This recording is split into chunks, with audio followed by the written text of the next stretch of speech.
All right, so we are locked in on the NCAA Men's Championship game tonight. Florida versus Houston. You sent me some really cool stuff to get into here.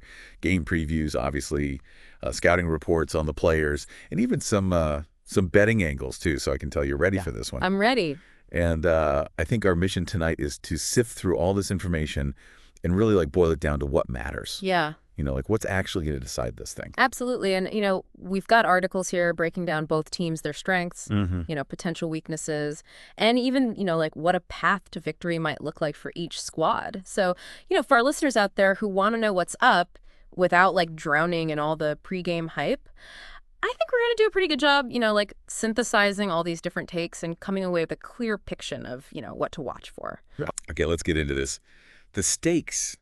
I mean, come on, this is huge, Florida, trying to bring that championship back to Gainesville for the first time since 06 and 07.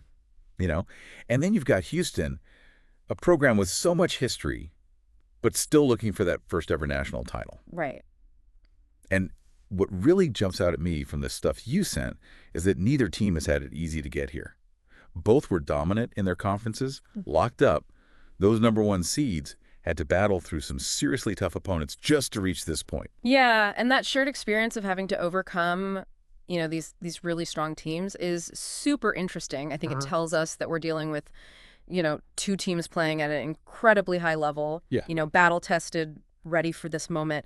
And if you think about it from a, a bigger picture perspective, that means that any edge, any small advantage that one team can find and exploit could very well be the deciding factor tonight. Definitely. And one thing that comes up again and again in this material is how Florida is going to handle Houston's physicality. I mean, that's the question every team facing them has to answer.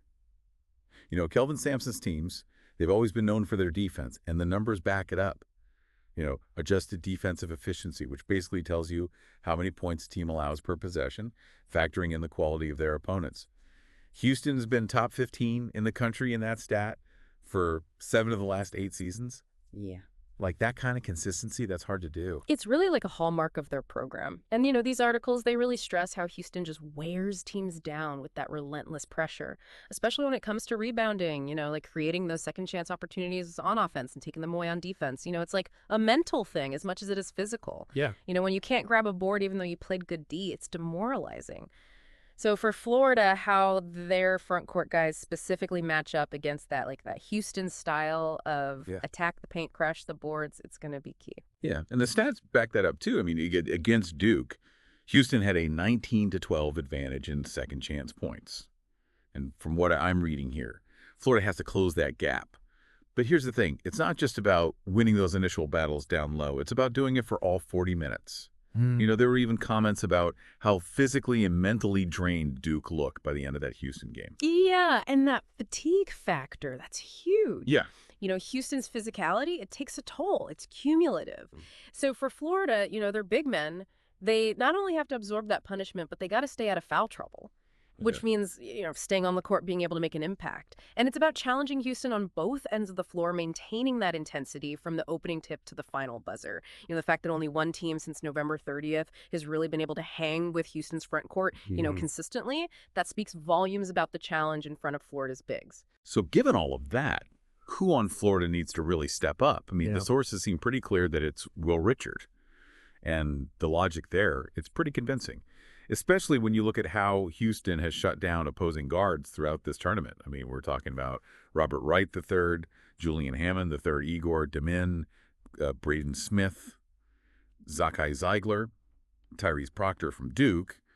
It seems like Walter Clayton Jr. could be the next name added to that list. And what's really interesting about Richard is that, his scoring has dipped recently. He's had a couple of single-digit games, and at this point in the tournament, against this level of competition, that's a little bit concerning. But when you look back at, league play, he was shooting the ball pretty well from 3, hitting around 38%. But, that outside shot, it hasn't been falling for him lately. He's 0 for 5 from deep in his last 2 games. Exactly. Yeah. And the articles really hammer home the point that, Florida can't just rely on Walter Clayton Jr. to do it all on offense. Richard, he's a vital part of that starting 5, and if Houston manages to slow Clayton down, Florida really needs Richard to find his rhythm, put up some points, especially from the outside, to stretch that Houston D, create those driving lanes. And if you look at Duke's game, even with their projected lottery picks, the National Player of the Year in Filipowski, they needed more consistent scoring from their supporting cast to beat Houston, especially after building that big lead. Yeah, and I think it just goes to show how interconnected, everyone's performances. If one key guy is struggling, it puts so much pressure on everyone else, especially against a defense as good as Houston's. So the big question is, can Richard get that shot going again, provide that secondary scoring punch that, takes some of the weight off Clayton's shoulders? So let's talk about a potential weakness for Florida fouls. Despite some really strong defensive performances, late in the season and their ability to come back in the tournament, there's this trend that keeps popping up. They send their opponents to the free throw line way too much. 9 of their last 11 opponents have shot at least 22 free throws. Wow. And that's a lot of easy points to give up in a close game. Yeah. And, we saw in Houston's win over Duke how they took advantage of those late fouls, hitting those clutch free throws to seal it. That's a warning sign for Florida. Houston is a really composed team, especially their guards. And if Florida keeps putting them on the line, chances are they're going to make them pay. And in a championship game, that could very well come down to the wire. Those free points could be the difference maker. Okay, so what's the path to victory for Florida? What does it look like based on what you've sent me? Yeah. Seems like it all comes down to Walter Clayton Jr. having a huge night offensively. There's a pretty bold statement in here that says if Clayton scores 25 points or more, Florida wins. Yeah. So let's break that down. Why might that be the magic number? Yeah, I think it's important to remember, 25 points for Clayton.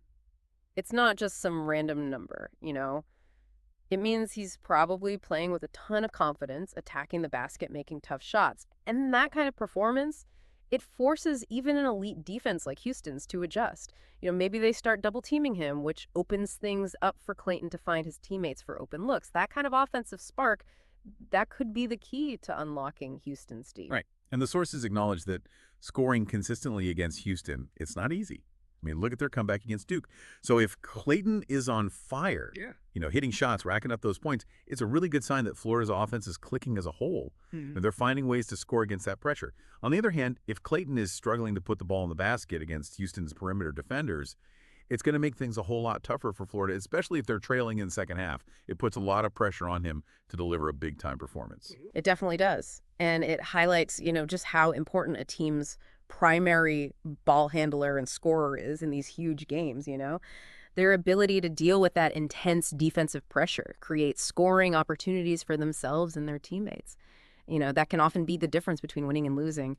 And it leads to a really important question. Can Clayton keep up his offensive production against, statistically, the best defense in the nation? So one of the more interesting things you sent me was there's a little bit about same-game parlays. Yeah. It's definitely a way that some fans are engaging with the game, trying to predict multiple outcomes within a single game. And there were some examples in there, like a Florida-focused parlay centered around Elijah Martin, Thomas Haught, and Walter Clayton Jr., and then one that leads more towards Houston. I'm not going to dive into betting strategies or anything like that, but it's kind of cool how, these fan-driven predictions, they often line up with the key player discussions we've been having. Yeah, for sure. These parlays, they often focus on individual player performances. And as our analysis has shown, those individual contributions can have a massive impact on the overall flow and outcome of a game. It's just another way to think about, the different storylines and potential turning points in this championship matchup. All right, so let's bring it all together. Based on the material you sent me, the key factors for tonight's game, they're pretty clear. The challenge of facing Houston's physicality and their elite defense, the need for Will Richard to step up and provide some consistent scoring for Florida, that potential Achilles heel for Florida when it comes to fouls, and then the undeniable X factor that is Walter Clayton Jr. And, if he can put up big numbers offensively. Yeah, and hopefully this deep dive, has given our listeners a much clearer understanding of the key storylines and what to keep an eye on when Florida and Houston tip off tonight. We wanted to give you those aha moments by connecting the dots in the source material and really highlighting the most important factors that will probably decide the outcome without overwhelming you with too much information. So as we look ahead to tonight's game, you've got Houston with that suffocating defense and Florida with their offensive firepower. It really feels like this championship is going to come down to which team can impose their will, maintain their composure, and execute under the intense pressure of a national title game. So here's a final thought to leave you with. What single factor, in your opinion, is going to be the most decisive in crowning tonight's champion? Wow, that is a great question. I know, right? I think it's got to be. I'm going to let you think about that one for a second. But for everyone listening, we appreciate you tuning into the deep dive. We will be back soon with more in-depth analysis of all the biggest stories in sports. So until then, stay informed, stay engaged, and keep on diving deep. Absolutely. All right. See ya. See you.